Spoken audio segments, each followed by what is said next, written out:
Hey, it's your girl Carla Renata, aka the Curvy Film Critic, back for episode, I believe it's 62 of the Curvy Critic with Carla Renata at Black Hollywood Live. Did Rocketman take off or did it sink? Is my funny or is it serious? Ooh, and we got a special interview with Nisha Ganatra from Late Night, and my girl Angelique Jackson is backstage right there. You're tuned into Black Hollywood Live, the world's first digital broadcast network devoted entirely to urban entertainment and pop culture. Tune in right now. Angelique's like, hey. Welcome back, y'all, for episode 62 of the Curvy Critic with Carla Renata. My girl Angelique Jackson is back. Hello. Thank you so much for having me. I'm so excited. Glad that I was able to join you again. I am glad you were able to join me too, because we had so much fun last week. So much fun. We just had to do a double. We just had to do a double header back to back. Yes. Thank y'all also for having me back. I appreciate it. Not telling her, be like, nah, bring that guest. I love you so much. So, hey, y'all, what is up? We are back. We got lots of films to get into, but before we do that, I just wanted to thank the audience for always coming in and tuning in and supporting me over here at Black Hollywood Live. If you haven't already, tell your friends to go over to YouTube, leave some comments after the show, because I will talk back to you. Y'all know I will. Also, give me 5 stars over at Spotify and at iTunes, and I will see you over on those platforms as well. So, let's get into the conversation. Tiffany Haddish. My girl. So every year, the Hollywood Reporter does an actors roundtable, actress roundtable, directors roundtable for people that are possibly going to be nominated for Emmys, Oscars, Golden Globes, what have you. So for the actress roundtable, Tiffany Haddish, oh my God, I cannot. So Tiffany Haddish, and I do this all the time, she talked about how when she would go into auditions, she would purposefully leave her purse in the room, put her phone on voice memos so that it could record what they were saying about her after she left the room. And she'd wait a minute and be like, oh my God, I forgot my purse, sorry. And she'd go back and get it, get to the car, play it to hear what they said. Okay, so let me first tell you that that's amazing. And I actually got to talk to Tiffany last night on the carpet at the Wearable Arts Gala. Did you ask her about that? Yes, I sure did. Oh, what did she say? And Tiffany actually said that, yeah, it was a fun thing she used to do, and it was a great way of getting feedback. But she actually had an audition a couple weeks ago, and she said that they left the same time she did. So she wasn't able to leave her purse anymore and get that feedback. So she didn't regret, sharing that little tidbit, but it didn't work this time at her audition. Oh my God. I was like, that is freaking brilliant. I leave my purse in the room all the time. Mm-hmm. All the time. Get that phone on voice memo. All the time. But now that she just said that, I got to let that die down for a minute before I even attempt to try to do that, because people going to be looking for it now. You know what I'm saying? They're going to be like, did you turn your phone on silent? Is your phone still on? They're going to start making you turn your phone off in auditions. It's going to be like you're in a Marvel movie all of a sudden. They're going to be locking it down. We don't need you to hear what we're saying about you in this casting office. That was pure comedy, and it's not like really Hollywood news, but I thought that was funny as hell. Every story she tells is the perfect anecdote. I don't know how she always comes up with what the perfect anecdote is. She also shared with me at the Arts Gala that her uncle was the one catering it, that she's basically a third cousin to Beyonce at this point, because, obviously with all the Beyonce drama that had happened before. Right. But she now is so in the circle of family that she was the host of the Wearable Arts Gala last night. I love that. Was just, there supporting and supporting such a good cause, promoting arts education for young people. Okay, because I was going to say, for people that don't know what the Wearable Arts Gala is, you explained what it is, but who produces that and puts it on? So, Tina Knowles Lawson, Miss Tina, as we all know and love her, and her husband Richard Lawson are the people that put this on. It's the 3rd year. It was this year at Barker Hangar in Santa Monica, which was a big move for them. They had initially had it at the African American History Museum, and now they've moved up even further to a larger space. All of Black Hollywood was out there. They were honoring Tyler Perry. And it was themed Journey to the Pride Lands, of course, in honor of the Lion King. And let me just say, I was a little salty about that, because I'm like, I was in the Lion King. I ain't get no invitation, Miss Tina Knowles. I'm like, for real though? I did see that they had some people from the actual cast singing. I saw a picture or a video clip of somebody singing Shadowlands. Yes, I actually was not able to stay for the whole event because it's a very closed door, no media kind of situation. But yes, they did have a presentation there. They had some of the singers from the actual show. Starting off with Lion King. They did not show the movie, as far as I know, but Jon Favreau was there to support as well. Ooh. So really, people came out. J.D. McCrary, the young Simba, also in the house. So it was a really special night, it seemed. Okay, well, we had the Wearable Art Gala, and we had Tiffany Haddish, and we made them two stories work in tandem. And that is why you back for a second week, Miss Angelique Jackson. Oh, thank you. I love it. So the first film that we saw, that both of us saw, was this film called Ma. Now, this is the thing about Ma that I have to say. Ma is directed by Tate Taylor. Yes. It is starring Octavia Spencer and Diana Silvers, who also is having a really good summer because she's in Booksmart. Yes. So I'm like, well, okay, Miss Diana Silvers, for being in 2 movies in less than 2 weeks. And she is... and it's produced by Universal Pictures. Now, I must tell you that this is not going to be a spoiler-free review. Sorry. There will be spoilers, so get over yourselves.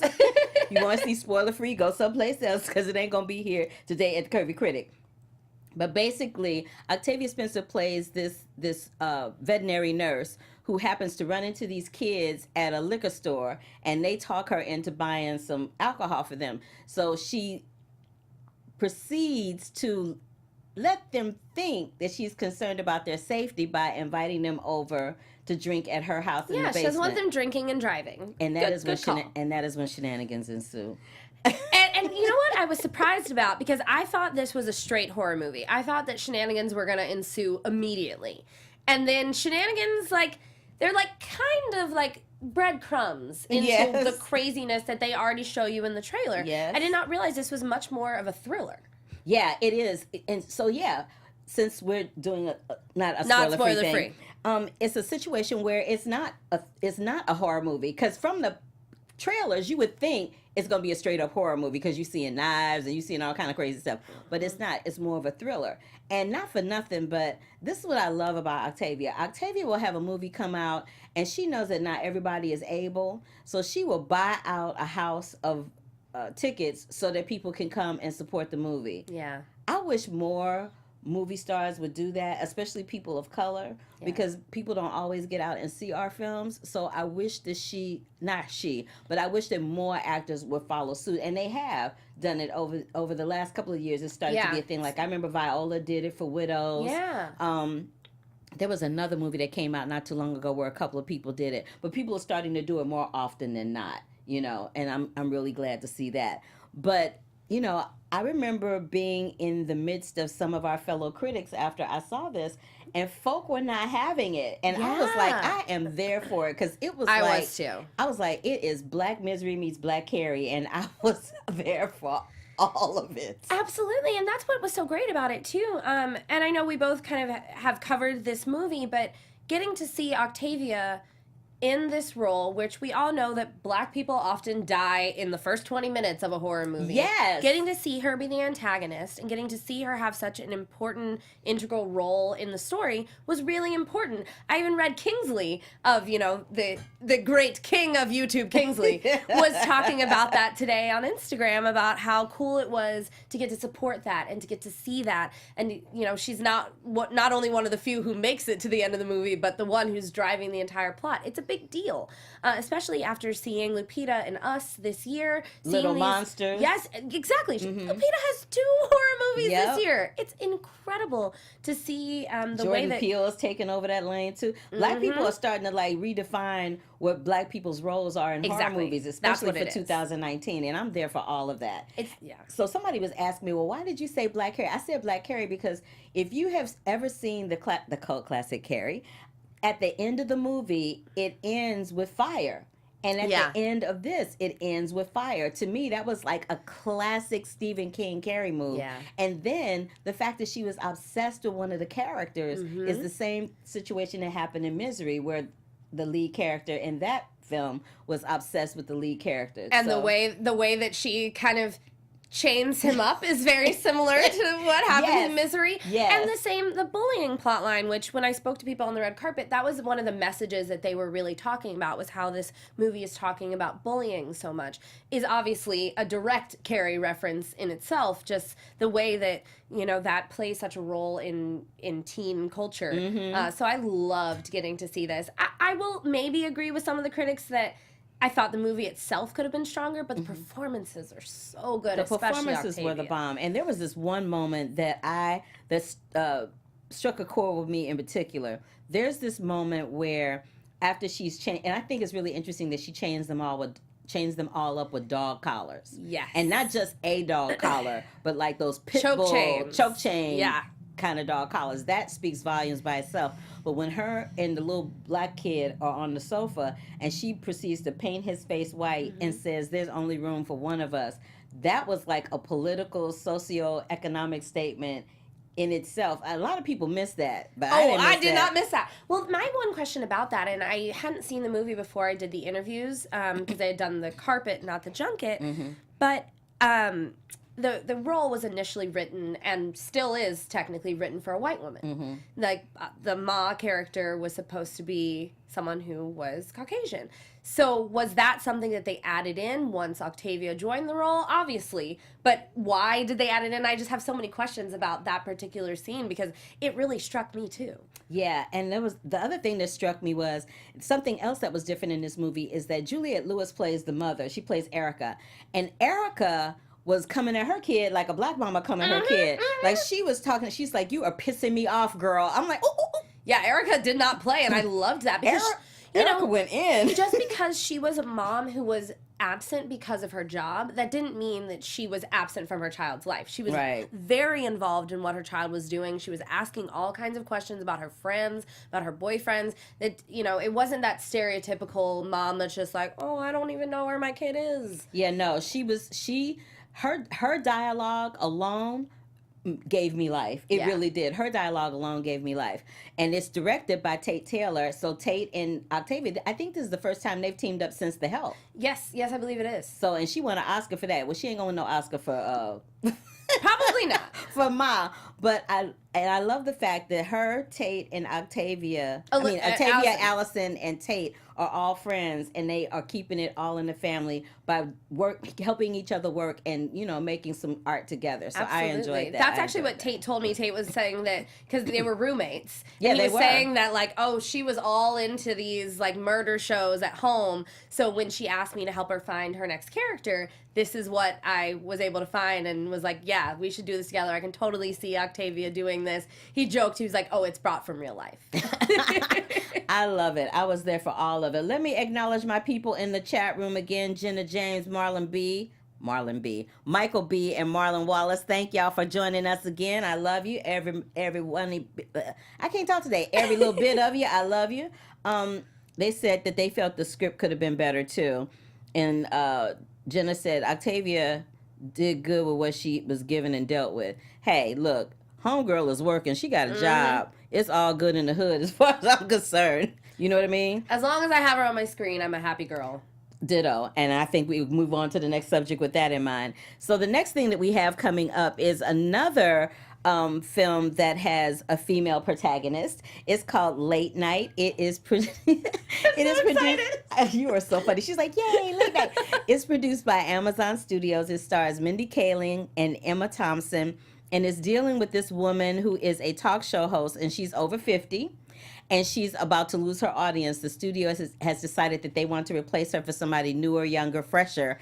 And so she goes to her writer's room and she's like, "Look, we got to work this out because I'm not going out like a punk, basically. We got to do something." This film I love because it deals with ageism, sexism, racism.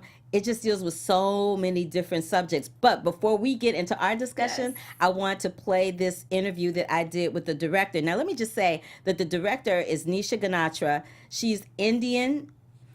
The person that wrote the script is Indian. Yes. And the other star of the movie is a woman. It's an all-female driven comedy on the big screen, and I was there for all of it. But take a listen to this interview with Nisha real quick, and then we'll come back to Angelique and I. The first thing I want to talk about, Nisha, is the fact that there was an article called Thumbs Down, Film Critic and Gender, Why It Matters. And they talked about how only 34% of us on Rotten Tomatoes are women. It literally rose a whopping 2% from 2018, and a whopping 3% more reviews are published compared to last year. And I was like, wow, that's such progress. Not really. So that brings Do you me... want to hear the sad thing? When you were saying that, I was like, it's 34%?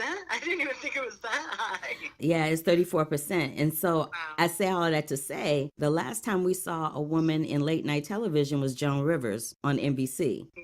And now Lily Singh is coming to NBC. So kudos to NBC for keeping it real. And she's Indian and Canadian. But Yeah. this is the first time in 30 years. And this is somebody that started on YouTube in 2010 with 14 million viewers. So I think that this film, Late Night, with Mindy and Emma, directed by yourself, is right on time. Thank you. It is sadly still radical, right? It shouldn't be, but it's radical that an Indian American woman wrote it and an Indian American woman directed it, and that, the two leads are two women and one is over the age of 50. I think it's like a unicorn of a movie, and it shouldn't be, because it really represents what's happening and what our culture is. It's so hard to break these stories through when the people with the power aren't inclusive. Then it seems like a unicorn when it's not, I do know. And you said in your bio somewhere you had a traditional upbringing. So I think it's really funny that you attach yourself to projects that are non-traditional, like Late Night, like You Meet Her, like Transparent. Like, Yeah. What is it about your traditional upbringing that you feel like colors your viewpoint in bringing these non-traditional stories to the forefront? So the whole idea of a traditional upbringing, right? It's something interesting to me in a whole nother movie that I want to make, because I've heard so many people say, well, the traditional Indian mother, not my mom, but the traditional Indian mom would blah, blah, blah, blah, blah. And enough people said it to where I said, who is this traditional Indian mom that nobody has, but everybody seems to refer to?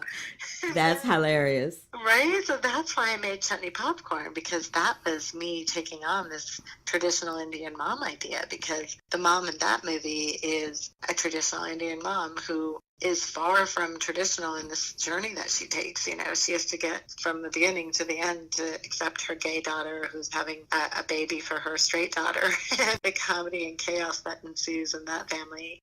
So I think from day one, I was always interested in telling stories that I hadn't seen on screen, because, for two things. One, just representation, first and foremost, is the most important thing to shifting culture and identity formation, because we're such a media-centric society that if you don't exist in film and TV, you just don't exist. And if you don't exist, then you can't create change in culture, because you're not even a part of it. So my first agenda was just represent, get women on the screen, get people of color on the screen, make it so that we see ourselves, so that we feel a reflection in the mirror, so that we can just form our identities, know who we are, and then from there we can be a force together. But it was just the first basic step of not seeing anything reflected was weird, It's what are the themes? And I was asked this is why what you guys do is so important, because you help us realize who we are. Because somebody said, well, you're doing everything from Transparent to Chutney Popcorn to, Mr. Robot. Where's the commonality in all this? And I had to really take a hard look at it and see, it's identity. I'm obsessed with the idea and theme of identity. In whatever shape, form that story is being told in, that's what I seem to keep circling around in my work. And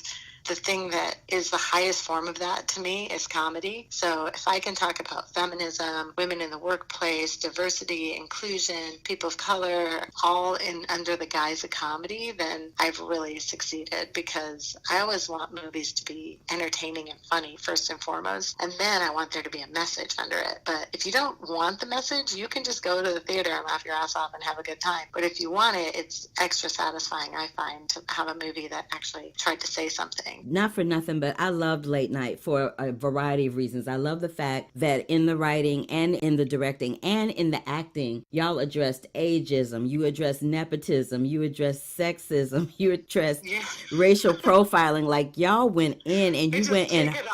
Yeah, but y'all went in hard, because there's that Yeah. one scene where Mindy is starting to make her way into ingratiate herself to the host being played by Emma Thompson. And there's that moment where she says, well, what can I do? And her character says, well, you know, you're a woman in your 50s in Hollywood and you're a little white. And I'm like, oh no, did they really just say that out loud? I laughed out loud. And then there's that scene where the writers are in the writer's room and they're sitting there going, well, it must be nice to be a woman of color. Maybe I could be a woman of color and get the job too. Right? I was like, oh, they're not playing. So I was wondering if you feel like we have so many showrunners on TV. We have Shonda Rhimes, we have Issa Rae, we have Mindy for a minute, Ava DuVernay, Lena Waithe. Do you think that the hashtag Me Too movement has really burned a fire under making women a little more prevalent in the forefront and making more room for them in these writers' rooms and as directors in the Hollywood landscape? Absolutely. Oh my God. Yes. I mean, Shonda really was the groundbreaker with that ABC, because I remember when Grey's Anatomy came on and I saw that show and I was like, oh, good, a black doctor.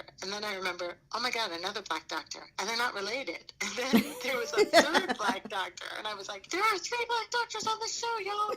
What's happening? And then Sandra Oh walks out and I was like, I'm an Asian doctor. And I was like losing my mind, right? I was like, these are like fully formed characters. They're all people of color. They're not related to each other. They're not there to just support the white character. What's happening? And it was the first time I had seen that, you know, and that was like really sadly radical. She just was like, hey, this is what the world looks like. Because meanwhile, I was like watching other TV shows that took place in hospitals going, show me one hospital in this country that you can walk into and not see a Filipino nurse or an Indian doctor, except for on TV. You know? Exactly. Like, what's going on? Yeah, I'm a person of color and my mother has spent her career being a registered nurse. So imagine when the only time I saw somebody of color be a nurse on television was Julia with Diane Carroll. And that was like 40 years ago. I'm like, what the hell? And when Kerry Washington said there hasn't been a black female lead on TV in 30 years. Since Diane Carroll and Julia, yes. Yeah, that was bullshit. That was just like the bizarro land of television not reflecting accurately what's happening in culture.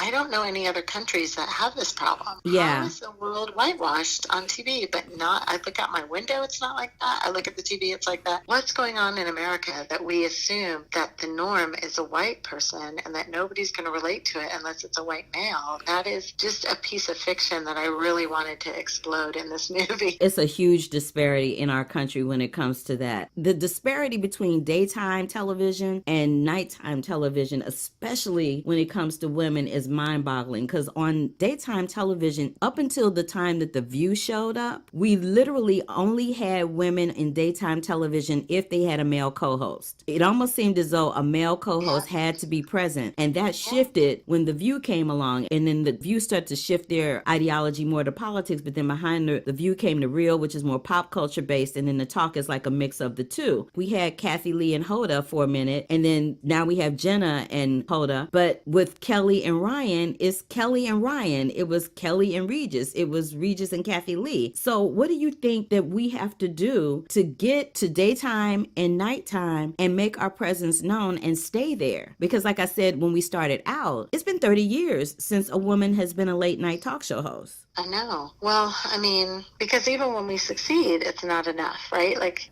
even when it's successful, they'll be like, oh, it cut it off. Oh, anyway.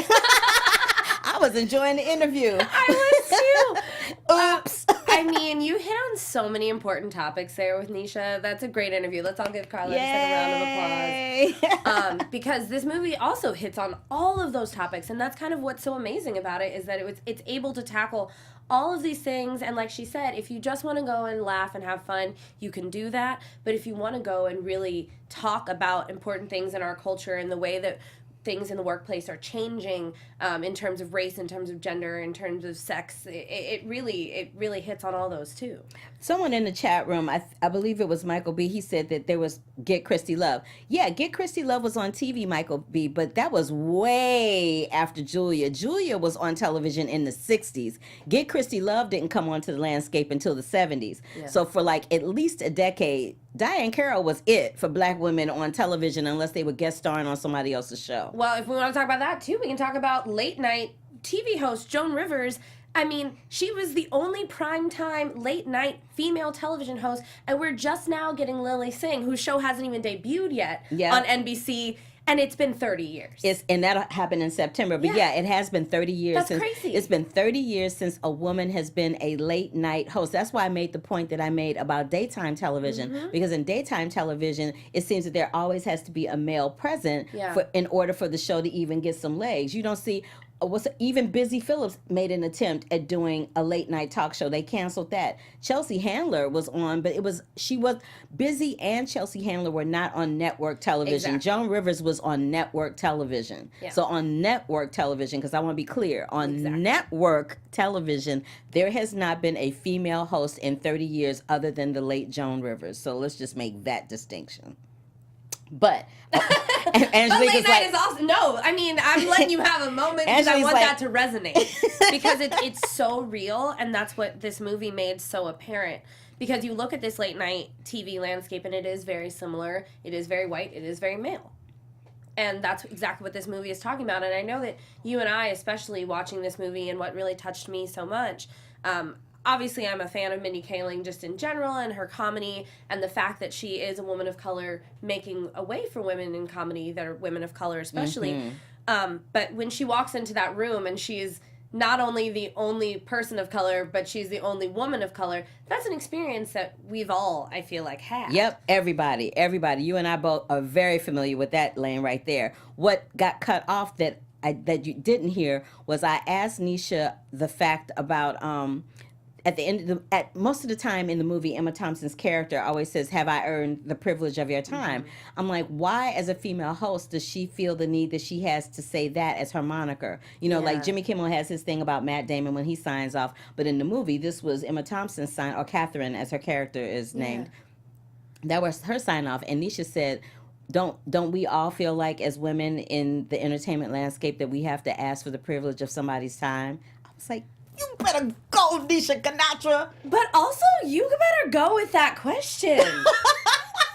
Because I also covered this movie and interviewed her too, and I never thought that's a brilliant question. Because it resonated with me in that respect, because she said it more than once. I was like, oh, why she keeps... I was like, over that. I was thinking that it was just a very British way of her kind of signing off, but no, it is a very feminine question to ask. It is a very female lane of thinking that it's the same way that people say women always over apologize. That same way of feeling like you need to earn your spot in the room. You don't have the self-possession to just be there no matter what, whether or not you earned it. And that is what a lot of this movie is about. Wow, that is great. Well, thank you, Miss Angelique. Ooh, I got kudos from Angelique Jackson. I don't even know how to act in this moment, but I'm going to act and move on with the next question, the next subject. I'm a little verklempt. No, seriously, please give her props for that, because it's a really, really strong question. Thank you, my sister. I appreciate it. So, as I said, starting out, Late Night is produced by Amazon Studios. It is directed by Nisha Ganatra. It's starring Mindy Kaling and Emma Thompson. It opens in theaters on June 7th. It has not hit your theater yet, but it will. So go out and support these ladies. Ma opened on May 31st, so that is in theaters right now. What also is in theaters right now is Rocketman. It opened the same day as Ma, and it stars Taron Egerton and Bryce Dallas Howard. And Taron is taking on the role of the iconic, legendary rock and roll diva Elton John. Now, Angelique and I saw this together. We did, and we had the most fun, y'all. We had the most fun. We were living our best Black lives. It was hilarious. Let me tell you, the guy next to me was also living his best life. It was awesome. But it's produced by Paramount Pictures. It is directed by Dexter Fletcher, and it is done in such a very unique way. It's almost as if the music, Elton John's music, is used as a secondary character to tell the story, the through line story of his life, which starts out and ends with Elton John in therapy. Having left Madison Square Garden before his concert to go get therapy. I thought that was hilarious. I loved it. And actually, I think that is what I love the most about it, is that it is a biopic, but more than anything, it's a musical. The whole point of the movie is not necessarily to tell the story exactly how it happened, chronologically in order. If you fact check it, which a lot of sites have already done, you'll see that, this song was sung 5 years before it happened. They were not trying to stick to Be a historically rigid timeline. correct, no. Exactly. Instead, they wanted to tell The story. the feeling, all of the things that he was going through, and I think that served it so incredibly well. As you know, my only complaint is that, of course, it came out after Bohemian Rhapsody, and Let's just get to that. I just hope that people give it a chance because it is tremendous and it deserves it, and especially so does Taron.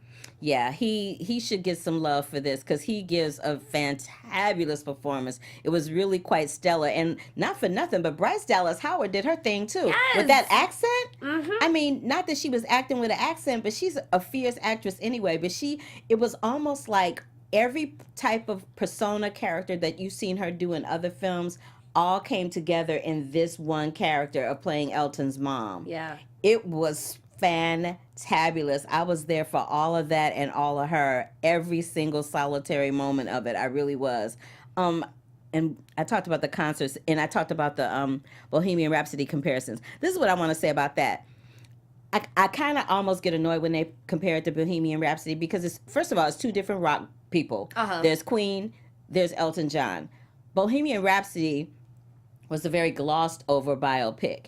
They didn't use the music as a secondary impetus. The music was there to just insert it to tell the story of the rock group. Exactly. With Rocketman, it specifically and intentionally was used to propel the storyline along as it pertains to the life of Elton John. And then this is when you know somebody's done an excellent job in a movie like this, when they show footage of the real person at the end, and you can't tell the difference between the person that you just watched for 2 hours and the person who lived that life. Yeah. So that was excellent. I enjoyed that for a variety of reasons. In the chat room, they are saying... What you saying? They saying Mamma Mia 3, here we go, Rocketman. Y'all are not right. Don't come from Mamma Mia around me, okay? Y'all are not right. Oh my God, y'all are not right. And then they gave me applause as you asked them to. Thank you. But yeah, somebody said I would love to see the biopic, but the only song. I would love to see the pick, but the only song I know from Elton John is Benny and the Jets. Look, Benny and the Jets gave me life, and you're going to love it when they hit it in the movie, too. It was good. I also think that there are going to be songs that you don't remember are Elton John. Yeah. Because his catalog is so big, large. it's so vast, yes, that there are songs that you're like, oh, wait, yeah, that was him. Yeah. And so it that kind of makes it fun, too, when you, like, forget. And I had a few of those moments in Bohemian Rhapsody, I did, too. Yeah. I totally did. So, again, Rocketman is in theaters right now. It's directed by Dexter Fletcher, produced by Paramount Pictures, and starring Taron Egerton and Bryce Dallas Howard. Now, I wanted to talk about something that happened this week. I was on the Television Academy Committee to select shows to be honored with the TV Academy Honors Emmy. And there's only 5 slots usually given out for that, but we had a little argument over some. So there were 7. So there were 7 of them, and we gave those Honors Emmys out to Pose, A Million Little Things, I Am Evidence, Rest in Power, The Trayvon Martin Story, RBG, Alexa and Katie, and a show that I particularly love called My Last Days. And I took a picture with Miranda Davis, who was one of the people featured in season 1 of My Last Days, and it was on the CW, so you can stream that online right now. But Miranda Davis was a dancer, a fierce dancer, and I was not aware of her before I saw her on Dancing with the Stars. Yes, and that then tremendous performance Julianne Hough did. So she choreographed a piece where Julianne Hough was portraying Miranda in the piece. Oh my God, it was. If you have not seen that clip, you gotta go on YouTube and see that clip of Julianne Hough portraying Miranda Davis in this dance piece. It is just. Is glorious. It really, really is. And then go see My Last Days. So as my streaming pick of the week, I'm suggesting that everyone go to the CW website or the CW app and check out My Last Days. You will not be sorry, I promise you. I 100% agree. That it's a story that's absolutely beautiful. Is that one of the ones Justin Baldoni? Is that his whole series, or is that one? It's okay. Never mind. I don't know why I'm getting into him. I was like, It's fine. Let's go back to Julianne. Yeah, that moment, I was not familiar with Miranda either, even though she is a very prominent dancer, choreographer. But it just is so transcendent when you see the way dance can tell stories. And the whole piece is just brilliant. Yeah, as a former dancer myself, I know just how difficult it was for Julianne to perform that piece because there was a lot more acting involved. There was this one lift where they have her and she looks like she's walking on a sea of people. It was really quite lovely and very, very beautiful. It really, really was. So you guys check it out if you have an opportunity. It was absolutely gorgeous. What you got coming up this week, Angelique? So this week we are going to be on the red carpet at the premiere of Dark Phoenix, because basically I wanted to round out all of my help people, because we've now spoken about Octavia Spencer, Allison Janney, and Bryce Dallas Howard. So we got to get that Jessica Chastain life in there. Viola, where you at? I haven't seen you in the last week, so can you? Well, actually, Viola has another project coming out. For Bravo, right? Yes. No. Oh, a different one. It's a different one that she produced with Mariska Hargitay. It's a documentary. Oh. I was going to talk about it next week. But yeah, I tweeted about it, and they actually retweeted me. I was like, what? What's happening? Oh my God, that can't happen. But yeah, so that happened. And then I think next week we're going to talk about Dark Phoenix, as you mentioned. I did an interview with Ron Howard, the legendary Ron Howard, which is Bryce Dallas Howard's dad. We're going to talk to him about his documentary, Pavarotti. We're going to talk about The Last Black Man in San Francisco and The Secret Life of Pets 2. I love the first one so much, and I was so reminded of my little beloved Spanky when I watched it, so it's going to be really interesting to watch the second half with my little dude no longer here with me. So, but I just, I say this on the show all the time. I love stuff with animated babies and dogs or animals. Yeah. It just makes me laugh out loud. I don't know what it is about that, but it just makes me laugh. Well, because we don't, as human adults, we have no idea what they're doing in their lives, so we always imagine that, like, they have their own ways of communicating and doing stuff. It's just really, it's a fun extension of the imagination. And we've just brought it full circle, because we started out talking about Tiffany Haddish, and Tiffany Haddish is in The Secret Life of Pets Sure too. is. And she's going to kill it in that, too. I cannot wait to see Tiffany in this role. All right. Well, let me see what else they're saying up in here. Yeah, because y'all got jokes today. Talking about Black Lightning. I'll check it out. Yeah, I'm not a big fan of this. They're saying they're not a fan of the CW. I'm not a fan of the CW either, but I promise you're going to like this. It's a docu-series. It's not like a TV show. It's a docu-series. And it features these 5 people who are literally in their last days of life from these diseases that nobody knew about, that, it was hard to diagnose each one of these people with the different ailments that they have.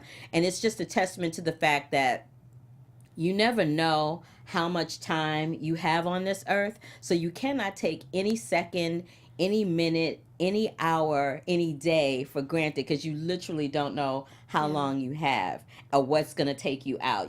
That's the one mystery of life that we don't know. So, just check it out for that reason. And as bad as you think you might have it, somebody else got it worse. Trust and believe.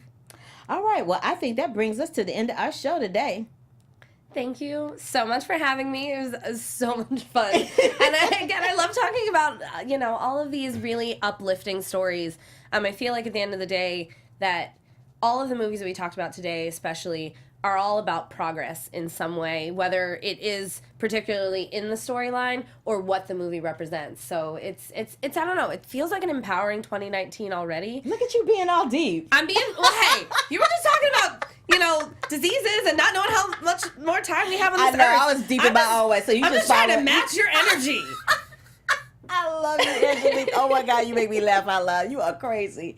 I love you though. I love when you come here. Please promise me you'll come back again at some point. I do promise. I know it's about to get mad busy for you with your work and stuff, but I want you to come back. Thank you so much for having me. I really do appreciate it. Of course. I always have a good time when you come here. Tell the people where they can find you. So you can find me on Instagram and Twitter at ANGE814, and then you can also find my movie review podcast, Love It or Hate It, with Angelique and Elizabeth. We're also on Instagram, Twitter, iTunes, and not Spotify, but the other She podcast can't remember. I don't know. It's been a long week, y'all. It's Thank all you. good. It's all good. And I want to thank Jenna James, Marlon Wallace, and Michael B. for joining me in the chat room once again. Thank you for trusting me for everything that I say about movies and reviews, and with Angelique when she's here with me as well. You can find me across all social media platforms at The Curvy Critic. You can find me right after this over at AfterBuzz TV doing the General Hospital Report or the General Hospital After Show. And as always, you can find all of my written reviews at thecurvyfilmcritic.com. And you can go back and check the channel here at Black Hollywood Live and see all the interviews I've done over the last couple of years and knock yourself out and have a good time. But until then, love, peace, and hair grease, and I'll see you here next week with Mr. Ron Howard. Bye. On behalf of our BHL staff, we would like to thank you for tuning in to Black Hollywood Live, the world's first digital broadcast network devoted entirely to urban entertainment and pop culture. Check out our Black Hollywood Live YouTube page for even more great programming and amazing content, and be sure to subscribe and like our channel when you do. I'm your BHL host, Nakia Monet, and you can find me on all social media at Kiki Boom Boom or at Black Hollywood Live. Black Hollywood Live, Hollywood redefined. The views expressed here are those of the host only and do not necessarily reflect the views of BHL or its owners or principals.